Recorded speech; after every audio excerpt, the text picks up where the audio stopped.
Hello guys, welcome back to RC Agrari Classes YouTube channel. Today we will discuss on literary terms. History of English literature की तैयारी की जा रही हो TGT PGT exams के लिए, और लिटरेरी टर्म्स के बिना इंग्लिश लिटरेचर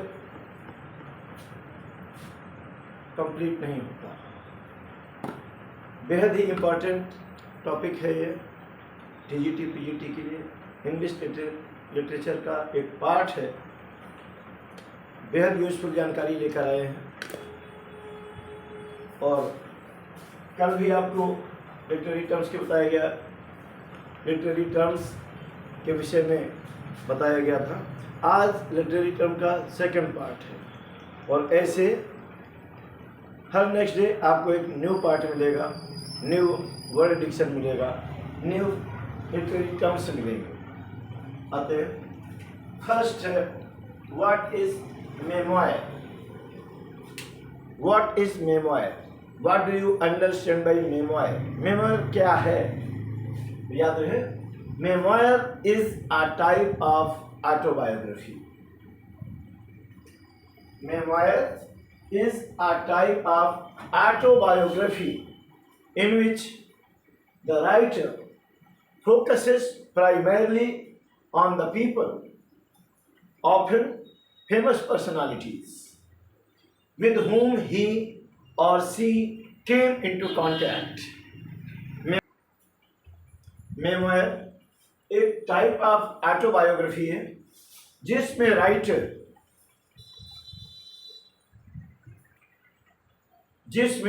राइटर फोकस करता है मुख्य तौर पर ऐसे लोगों पर, और पर्टिकुलर ऐसे लोगों पर, ऑफन फेमस पर्सनालिटीज, जो फेमस पर्सनालिटीज हैं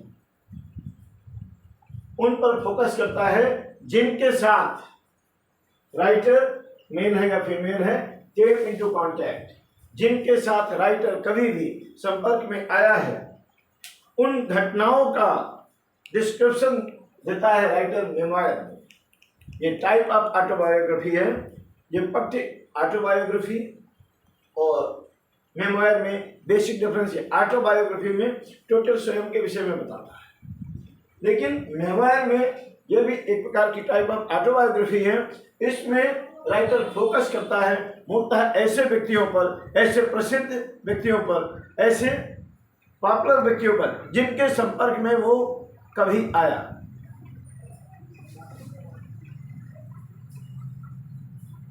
अब देख रहे हैं second literary term melodrama. Second literary term melodrama. What is melodrama? For this, we should know that melodrama is a literary work. Melodrama is a literary work or film that uses maudlin sentimentality. And stereotypical characters.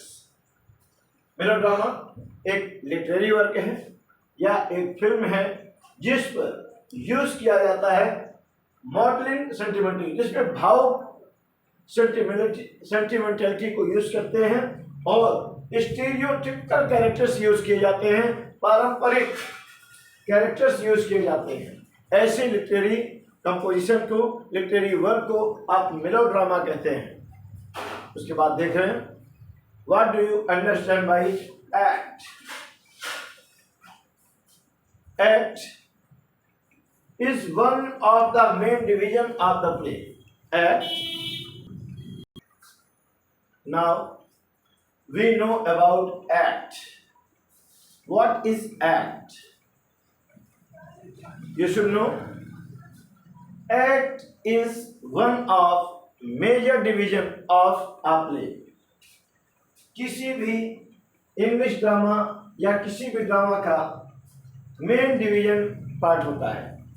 Dramas को कई acts में divide किया जाता है। Then कई acts सब scenes में divide किए जाते हैं। तो एक्ट क्या है? ये one of the main division of play है। ये किसी भी ड्रामा का, किसी भी प्ले का मेन डिवीजन करता है। Each act is divided into scenes, और हर एक्ट को सीन्स में डिवाइड करते हैं। An act is generally focuses on one major aspect, और किसी एक्ट में, किसी पर्टिकुलर एक्ट में केवल एक मेजर एस्पेक्ट को लिया जाता है। ड्रामा की थीम में, ड्रामा के प्लॉट में किसी एक बड़ी घटना पर फोकस करते हैं एक्ट में। एक्ट ये मेजर डिवीजन ऑफ प्ले है। एक्ट फर्दर सब divided into scenes, and in one act a major aspect is discussed in the plot or theme. And the next literary term is annotation. Annotation.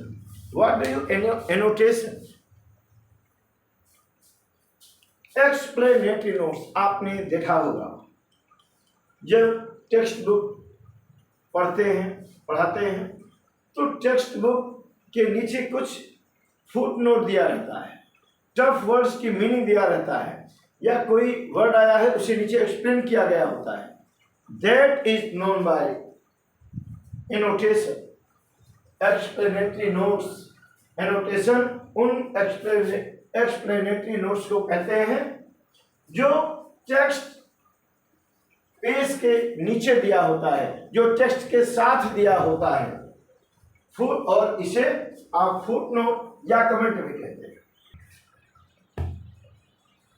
And next literary term is anodiplausis. Anodiplausis. We should know what is we should know anodiplausis is a figure of speech.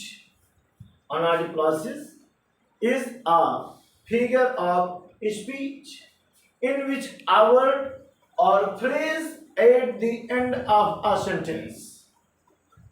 It is a figure of speech in which a word or phrase at the end of sentence is repeated at or near the beginning of the next sentence. ये एक ऐसा figure of speech है जिसमें एक sentence के अंत में आए शब्द या फ्रेज को नेक्स्ट सेंटेंस के शुरू में या शुरू के आसपास रिपीट किया जाता है। जब किसी सेंटेंस के अंत में आए वर्ड्स या फ्रेज को नेक्स्ट सेंटेंस के बिगनिंग में या नेक्स्ट सेंटेंस के बिगनिंग के आसपास वो वर्ड या वो फ्रेज रिपीट किया गया हो, तो इस प्रकार की कंपोजिशन को एनॉडिप्लॉसिस कहते हैं। ये फिगर ऑफ स्पीच है। हम बेहतर तरीके से समझने के लिए इसके एग्जांपल्स देखेंगे। एग्जांपल फर्स्ट है the peasants placed of the country his loyalty. The pheasant placed the country his loyalty. Sentence के अंत में लॉयल्टी आया है। नेक्स्ट लाइन देखते हैं loyalty was his only possession. Sentence के अंत में आया हुआ ये वर्ड नेक्स्ट सेंटेंस के स्टार्टिंग में रिपीट किया गया है। इस प्रकार की कंपोजिशन को आप एनॉडिप्लॉसिस कहते हैं। यह एक फिगर ऑफ स्पीच है। बताया कि देश के या गांव के जो किसान हैं वो अपनी लॉयल्टी की, अपनी वफादारी की, अपनी स्वामी भक्ति की कसम खाते हैं और उनकी स्वामी भक्ति, उनकी वफादारी ही उनकी एकमात्र संपत्ति है। अब आप नेक्स्ट एग्जांपल देखेंगे इसी एनारोडिक प्रोसेस का और बेहतर तरीके से समझने में बेहतर समझता हूं आप समझ गए होंगे डेफिनेशन से भी, और अभी जो एग्जांपल दिया गया सेकंड एग्जांपल और देखेंगे। माई conscience had 1,000 tons. My conscience had 1,000 tons, and every ton brings in a several tale, and every tale condemns me for a villain. तो आपने देखा फर्स्ट लाइन में ये टन वर्ड आया है, दूसरी लाइन में इसी दूसरी लाइन के स्टार्टिंग के आसपास इसी टर्म को रिपीट किया गया है, और दूसरी लाइन के लास्ट में ये टेल वर्ड आया है, टेल्स, और थर्ड लाइन के स्टार्टिंग के आसपास टेल को रिपीट किया गया है। आप समझ गए होंगे जब किसी भी लाइन के लास्ट में आने वाले वर्ड्स को नेक्स्ट लाइन के शुरू के आसपास रिपीट किया जाए तो इस प्रकार के कंपोजिशंस को एनारोडिक प्रोसेस कहते हैं, और ये एक फिगर ऑफ स्पीच है। And next literary term is anecdotes. What is anecdotes? Then we should know a little story, often amusing, inserted in an essay or speech to help reinforce the thesis. Anecdotes एक ऐसी छोटी कहानी होती है, often amusing, जो मनोरंजक होती है, inserted in an essay, जो किसी essay में insert किया जाता है, या स्पीच में लोग स्पीच देते हैं, स्पीच देते देते कोई कहानी बीच में सुनाने लगते हैं, तो वही जो कहानी स्पीच में सुनाई जाती है वही एनेक्डोट्स है। ऐसा क्यों किया जाता है? जिससे उस थीसिस का प्रभाव बढ़े, वो थीसिस और प्रभावी हो, वो स्पीच और प्रभावी हो। अच्छा है, समझ गए हो। Anecdotes is a little story, एक छोटी सी कहानी, ऑफन अम्यूजिंग, मोस्टली ये मनोरंजक कहानी होती है, इंसर्टेड इन एन एसे, जो किसी एसे में या किसी स्पीच में डाली जाती है, इसके प्रभाव को बढ़ाने के लिए। रेनफोर्स प्रभाव होता है, प्रभाव। Next literary term is antagonist. Next literary term is antagonist. Then we should know Antagonist is a character in a poem or a story. Antagonist is a character in a story or poem. Antagonist किसी poem में या किसी story का वो character है who opposes the main character, जो main character का विरोध करता है। मेन कैरेक्टर को आप प्रोटैगोनिस्ट कहते हैं। ये मेन कैरेक्टर को आप प्रोटैगोनिस्ट कहते हैं। प्रोटैगोनिस्ट मतलब मेन कैरेक्टर या हीरो। हम लोग आजकल नया वर्ड दिए हैं, लीडिंग कैरेक्टर को हीरो कहते हैं, वही हीरो प्रोटैगोनिस्ट है।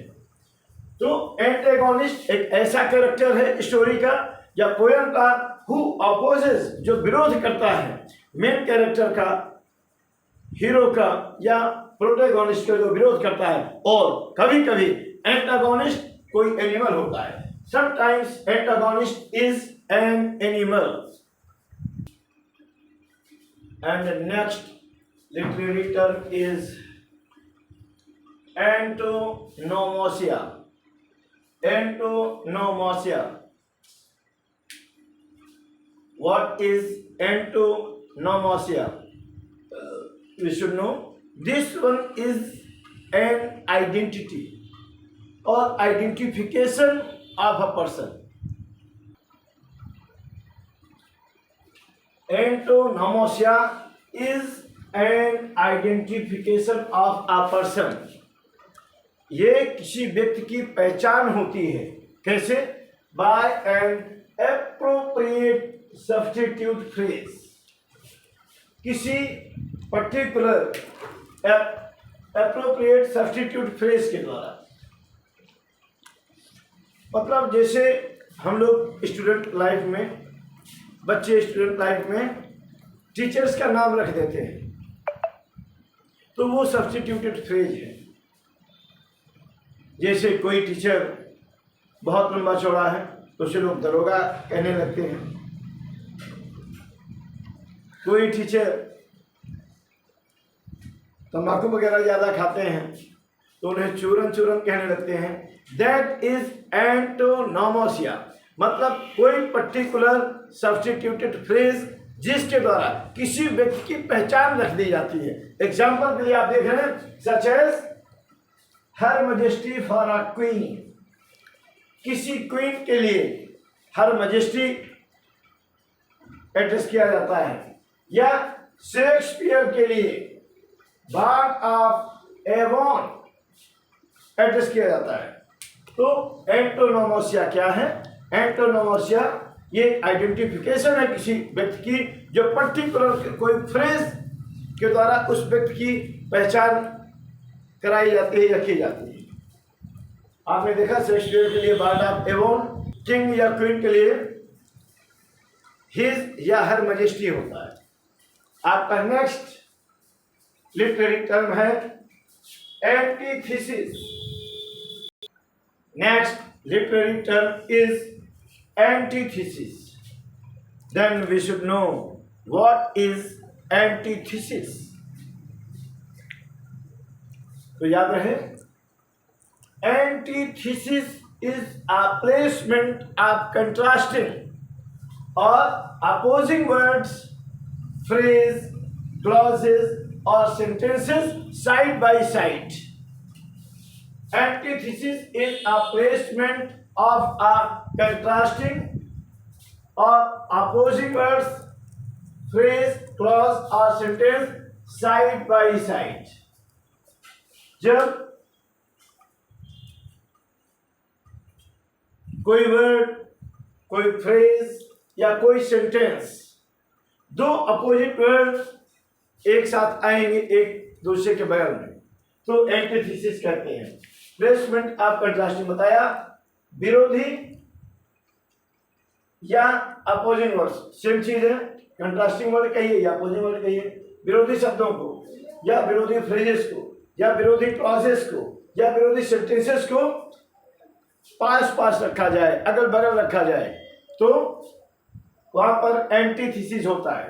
एग्जांपल के लिए, I am tall, you are short. आप देखिए, टॉल और ये शॉर्ट, ये कंट्रास्टिंग वर्ड हैं, ये एक दूसरे के साथ में, एक दूसरे के पास में आए हैं, इस पे यहां पर एंटीथीसिस है।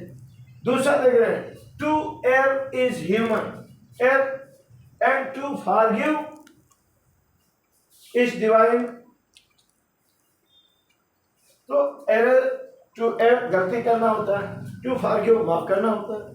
तो यहां पर दो अपोजिट वर्ड हैं, दो कंट्रास्टिंग वर्ड हैं।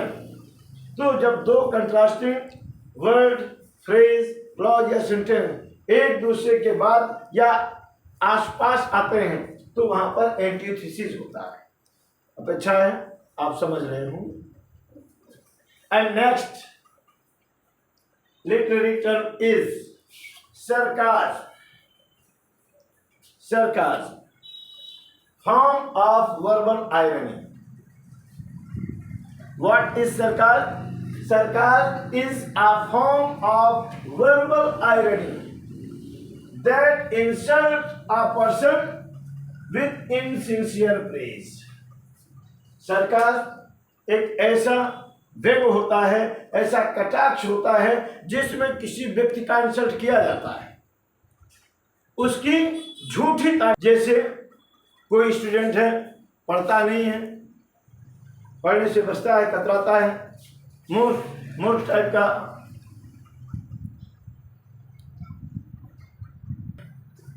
व्हाट इज सरकार?